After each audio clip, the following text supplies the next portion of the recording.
네, 안녕하세요 여러분, 박프로입니다. 자, 오늘은 9월 11일 수요일이고, 자, 오늘 삼성전자에 대한 주가를 보겠습니다. 오늘 주가는 52주 신저가를 기록을 하면서 또다시 저점 이탈을 하는 모습을 보여줬습니다. 자, 65,000원 아래까지 깨지면서 아마 여러분들의 걱정이 상당히 또 되시는 그런 하루가 되지 않을까, 되지 않았나 그렇게 생각을 하는데, 자, 일단 내려가는 이유, 그리고 앞으로 중장기적으로 볼 때 삼성전자가 그러면 어느 구간에서 또 반등이 올 거고, 그 반등 이후에 또 단기 고점은 어디까지 올라갈 수 있을까에 대해서 좀 말씀을 드리겠습니다. 참, 제가 오늘 우리 구독자분들에게 이 커뮤니티 방에서 여러분들께 말씀을 드렸었는데, 현재 글로벌 시장 자체를 우리가 또 봐야 하고, 이 삼성전자에 대한 주가는 봐야 할 부분이 너무나 많다. 그래서 종합적으로 판단을 하고 종합적으로 우리가 알아가야 되는 부분들이 많다라고 말씀드렸습니다. 그만큼 앞으로 이 구간, 현재 삼성전자가 보여주고 있는 현재 가격대에서 저는 더 밑에까지 조금 더 열려 있다고 보고 있는데, 제가 좀 이따 차트를 보여드리면서 그런 우리가 생각할 수 있는 그런 반등 구간들, 그리고 절대 또 깨면 안 되는 구간들을 말씀을 드릴 거고요. 근데 오늘 사실 장이 시작하면서 기대를 하셨던 분들 상당히 많았을 거예요. 왜냐하면 어제 나스닥이 좀 반등이 나왔고, 그리고 엔비디아가 또 소폭의 반등이긴 하지만 분명 반등이 나왔었기 때문에 오늘 이렇게까지 빠질 거라고 예상하시는 분들은 많이 없었을 거라 생각을 합니다. 그리고 이 삼성전자 말고는 뭐 SK하이닉스 같은 경우는 보합권에서 현재 진행이 되어 가고 있기 때문에 왜 삼성전자만 이렇게 하락을 할까? 그 이유를 우리가 확실히 알아야 하고, 저희 구독자분들께서 오늘 그런 말씀들을 하시더라고요. 자, 그 코로나 때 막 9만 전자 향해 갈 때 개인들이 매수를 해도 주가는 올랐는데 왜 지금은 개인들이 아무리 매수를 해도 주가가 올라가지 못하나요? 라고 말씀하시는 분들이 많은데, 자, 이거를 한 가지만 좀 정리해서 말씀드려보자면, 그때는 정말 일심동체라는 말이 맞았던 것 같아요. 그러니까 개인들이 매수를 많이 했고 매도는 거의 하지 않는 그런 상황이었습니다. 그런데 지금 물론 순매수가 개인이 주도해 나가고 있는 건 맞는데, 그런데 지금 개인의 매도세도 많다라는 걸 인지를 하셔야 됩니다. 그만큼 현재 시장 자체를 개인들도 긍정적으로만 보고 있는 게 아니기 때문에 이런 매도세가 외국인과 기관, 그리고 개인의 매도세까지 합쳐지면서 이렇게 주가가 하방 압박을 받고 있다는 걸 아셔야 되고, 자, 오늘 코스피 지수가 다시 한번 하락을 했어요. 그러면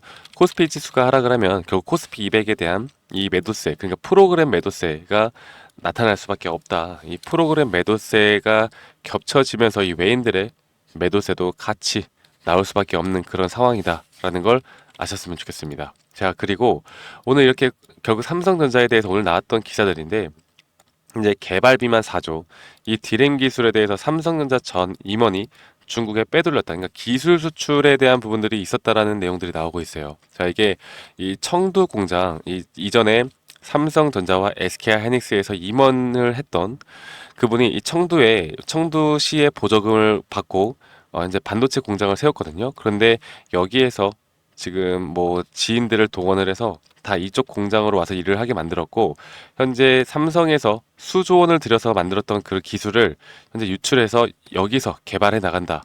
여기에 대한 유출 혐의가 나오고 있습니다. 그런데 결과론적으로 보면 얘네들이 이걸 성공하지 못했거든요. 그리고 아직까지 이 기술을 빼돌렸던 기술 자체가 어디까지 나왔는지 그런 내용들이 나온 게 없어요. 단순히 그냥 좀 더 자극적으로 이 기사들이 나오고 있는 부분들을 우리가 알아야 되고, 또 이런 악재가 나오면 항상 그렇듯이 겹쳐서 나옵니다. 자, 보시는 것처럼 근데 우리나라 증권사에서 이 삼성전자에 대한 목표가를 하향했고, 이 3분기 실적은 전망치를 밑돌 것이라는 말도 안 되는 이야기들을 하고 있어요. 네, 야, 지금 기사들 언론들 보면은 2분기 실적 나올 때까지만 하더라도 3분기도 전년 대비해서 더 서프라이즈가 나올 것이라고 지금 예상을 했다가, 이게 주가가 내려가니까 그냥 어떻게 해서든 주가가 더 내리려고 하는 의도가 저는 충분히 있다라고 봅니다. 그래서 우리가 확실하게 이런 언론이나 이런 내용들을 우리가 확실하게 좀 오피셜하게 확실히 정리를 해서 살펴볼 필요가 있다고 보고 있고, 그런데 어쨌든 얘네들이 바라는 대로 이 주가가 내려가고 있고 성공적으로 만들어내고 있는 것 같아요.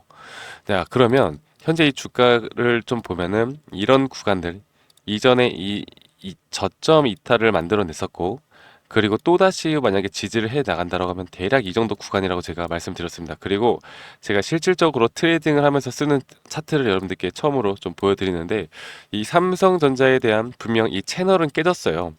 이 채널은 깨졌고, 여기서 채널이 깨졌다라는 건 하방이 좀 열려 있다라는 걸 우리가 알 수가 있는 건데, 이 하방에 대한 부분이 어디까지 나오느냐, 제가 저희 구독자분들, 저희 커뮤니티에 오신 분들에게만 공유를 해드리고 있는 건데, 제가 이런 구간, 지금 보시는 것처럼 23.6% 구간, 그러니까 주가가 이전에 96,800원을 찍고 다시 저점을 찍고 현재 올라왔던 이런 구간 내에서의 23.6% 구간까지는 열려 있다.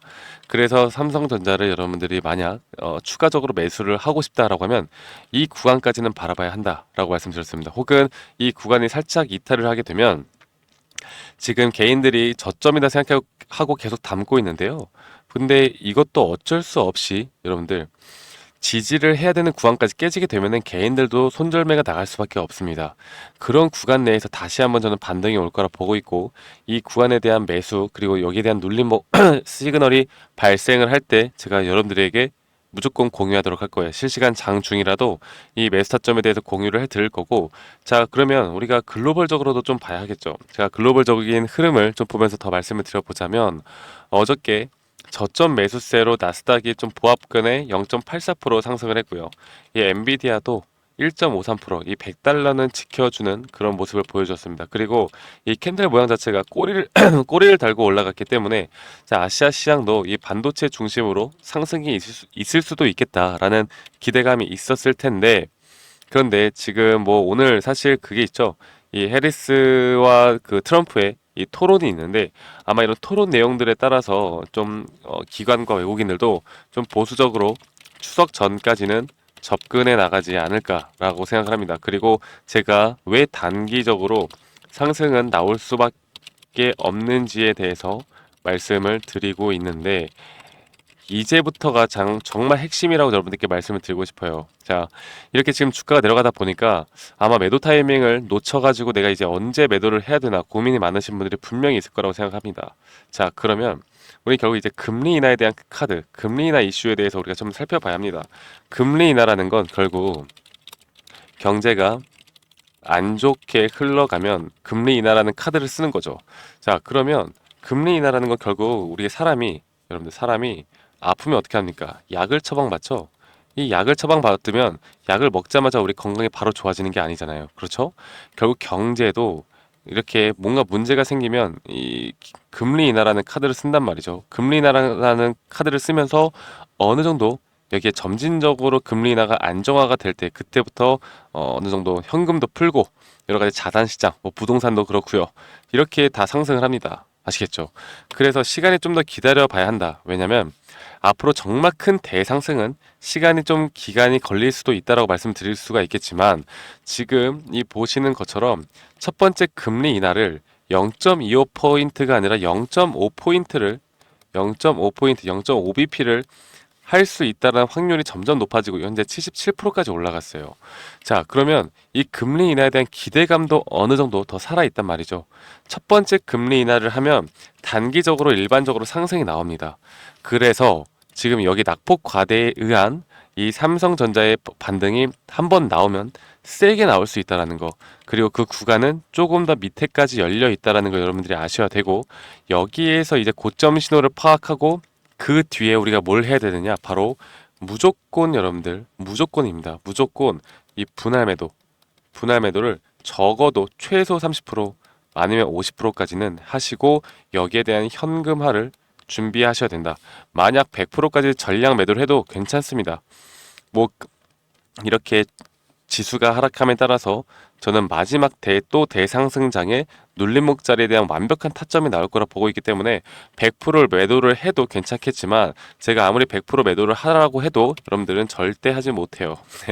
제가 이건 너무나 많이 겪었기 때문에, 그러니까 30에서 50% 정도 분할 매도를 가져가면서 삼성전자에 대한 물량을 들고 있으시면서 나중에 추후에 다시 한번 이 타점 자리를 노려보는 게 앞으로 우리가 삼성전자를 단기적으로 그리고 중장기적으로 이끌어가는 시나리오가 가장 확률이 높은 시나리오고 우리가 수익을 볼 수 있는 시나리오다라고 제가 말씀드릴 수가 있겠습니다. 아시겠죠, 여러분들? 그래서 지금 이러한 고점 신호 같은 경우는 우리가 시장 파악이 우선이겠고요. 그리고 섹터의 분석 그 다음이 우선이겠고 그 다음이 종목 분석. 그러니까 삼성전자가 지금 HBM이다, 뭐 D램이다. 지금 HBM으로 또 집중한다라는 이야기가 나오고 있고 최근에 TSMC와 협력해 나간다는 이야기들도 있고 현재 뭐 여러 가지 기술들로 인해서 삼성전자가 나쁘지 않은 행보를 보여주고 있단 말이죠. 그렇다라는 건 앞으로의 주가의 흐름은 결국 시장 파악이 우선이고 이 섹터의 흐름이 과연 글로벌적으로 어떻게 흘러갈지가 가장 관건이다라는 걸 여러분들이 아셔야 됩니다. 아시겠죠, 여러분들? 자, 그래서 제가 이런 부분들을 여러분들이 오늘 좀 많이 힘들어 하시거나 좀 걱정이 많으신 분들이 많을 텐데 이런 정확한 시장 파악과 함께 우리가 정확하게 어디에서 타점을 잡아야 되는지 이 커뮤니티에서 제가 항상 여러분들께 공유를 드리고 있고요. 또 문자로도 이 타점이 나올 때마다 우리 구독자 분들에게 저 박프로가 여러분들에게 다 공유를 해드리도록 하겠습니다. 아시겠죠, 여러분들? 지금 어떻게 보면 위기지만 이 위기는 또다시 기회가 될 수 있다는 걸 여러분들이 아셔야 됩니다. 아시겠죠, 여러분들? 그래서 010-2011-9671로 저에게 삼성이라고 문자 한 통 남겨주시면 제가 실시간 장중 이 매수와 매도 타점들 그리고 시장 파악에 의한 시장 파악 브리핑 그리고 이 커뮤니티 오실 수 있도록 제가 링크도 같이 좀 보내드리도록 할게요. 자, 그리고 여러분들은 저에게 구독과 좋아요만 한 번씩만 눌러주시면 제가 계속 이렇게 좋은 또 영상들 여러분들을 위해서 남겨놓도록 하겠습니다. 구독과 좋아요가 저에게 정말 큰 도움이 된다라는 거, 돈 드는 거 아니잖아요. 그렇죠? 구독, 좋아요 한 번씩만 눌러주시고요. 제가 여러분들께 한 가지 더 말씀을 드리고 싶은 건 결국에 이 타점이라는 게 사실 너무나 중요한 것 같아요. 특히나 요즘 이런 시기, 이런 차트 모양을 보여줄 때 결국 타점을 내가 어디에서 잡느냐, 결국 이런 눌림목 신호를 내가 어떻게 파악을 하고 이런 고점 신호를 내가 어떻게 파악을 하는지가 가장 중요한 것 같습니다. 내가 삼성전자를 투자를 하던 아니면 내가 잡주를 투자를 하던 여러분들 이게 별 달라 보이지가 않아요. 좀 최근에 보면은 그쵸? 잡주를 투자한다 하더라도 내가 여기에서 이 기업이 뭐 하는 건지도 몰라. 근데 타점이 좋아 보여. 그 타점에 들어가면은 수익 보는 사람들 많습니다. 의외로 주식 고수들은 이 기업이 무슨 기업인지 대충 그냥 정말 수박 겉핥기식으로만 알고 있어도 타점만 잘 잡으면 수익을 보는 그런 종목들을 정말 많이 발굴해 내거든요. 그런데 삼성전자, 야, 우리나라 대표 기업이잖아. 그쵸? 그러면 여기 삼성전자 투자하면 내가 장기적으로 망할 일은 없겠네 라고 생각하면서 매수를 하시는 분들이 정말 많았을 거라고 생각합니다. 자, 그런데 삼성전자 4년 전에 9만원 평단가에 있으신 분들 지금 4년 넘게 수익 한 번도 못 보고 있어요. 이게 옛날과 같은 흐름으로 우리가 주식을 하면 안 된다는 겁니다. 아시겠죠, 여러분들? 그래서 삼성전자 같은 경우도 우리가 시장 경제에 따라서 흐름들에 따라서 이런 대응이 필요한 거고 이 대응을 어떻게 하느냐가 앞으로 여러분들의 계좌의 수익을 분명 달라지게 만들 수 있다는 걸 제가 한 번 더 좀 강조를 드리고 싶어요. 아시겠죠, 여러분들? 자, 삼성전자 분명 더 갈 수 있고요. 이렇게 공포 심리로 흔드는 구간들이 분명히 어느 구간에서는 이 개인들의 투매를 일으킬 겁니다. 그 시점부터 거래량이 좀 터지고 나면서부터 이 단기적인 반등의 시그널이 올 텐데 제가 거기에 대해서 앞으로 시그널이 나올 때 여러분들에게 정확하게 누구보다 빠르게 전달해 드릴 테니까 여러분들 이런 기회들 꼭 놓치지 마시고 삼성전자를 어디에서 또다시 매수를 하고 우리가 단기적으로 현금화를 어디에서 매도를 통한 현금화를 해야 되는지 여기에 대해서 앞으로 집중을 하는 게 가장 중요할 것 같고요. 여기에 대한 흐름은 또다시 시장 파악과 앞으로 글로벌 시장 그리고 현재 대선 준비를 해나가고 있는데 대선에서 어떤 내용들이 나오고 있는지 그리고 금리 인하에 대한 부분이 과연 빅스텝으로 흘러갈 건지 아닌지를 우리가 파악하는 게 앞으로 삼성전자에 대한 우리가 주가의 흐름을 파악하는데 가장 큰 예측하는 도구가 되지 않을까 생각합니다. 아시겠죠, 여러분들? 자, 삼성전자 여러분들 오늘 너무 힘든 시간이겠지만 그래도 여러분들 잘 버티시고 조금 더 이런 정보들을 받아보시고 우리가 이성적이고 합리적으로 생각하면서 끌고 가야 된다라고 제가 한 번 더 좀 말씀을 드리고 싶고요. 여러분들 가을이 다가왔는데도 불구하고 오늘까지 너무나 더웠어요. 내일부터 또 비가 내린다라고 하는데 여러분들 다들 건강 그리고 조심하시고 저는 다음에 더 좋은 영상으로 인사드리도록 하겠습니다. 감사합니다. 박프로였습니다.